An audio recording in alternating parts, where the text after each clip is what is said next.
Alinsunod sa direktiba ni Pangulong Ferdinand R. Marcos Jr. na gawing mas maginhawa at mabilis ang pagbiyahe ng mga commuter, balik biyahe na ang mga bagon ng Dalian Trains. Si Jap Regala, una sa balita.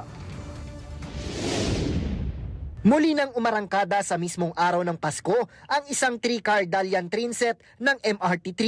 Ito'y kasunod ng direktiba ni Pangulong Ferdinand R. Marcos Jr. na paandarin na ang mga karagdagang bagon para sa mas malaking kapasidad ngayong holiday season. Kasabay ito ng huling araw ng 12 Days of Christmas, libreng sakay na programa ng Department of Transportation sa LRT 1, 2 at MRT-3. Dito, lahat ng sektor ng pasahero ay nakinabang sa libreng sakay na hatid ng DOTR. Iginiit naman ni DOTR Acting Secretary Giovanni Lopez ang kahalagahan ng pagdadagdag ng mga bagon ngayong holiday season. Anya, malaking bagay ang deployment ng trainset dahil anya mas maraming pasahero ang maaaring makasakay, dahilan para mas mabilis na makarating ang mga commuter sa kanilang mga destinasyon. Samantala, bago i-deploy ang mga Dalian trainsets ay tiniyak ng ahensya ang kaligtasan nito para maiwasan ang aberya sa oras ng operasyon. Halos 1,200 pasahero ang inaasahang maseserbisyohan ng karagdagang trainset kada biyahe. Malaking bagay para sa mas mabilis at mas maginhawang pagbiyahe. Nauuna sa balitang totoo at laging bago.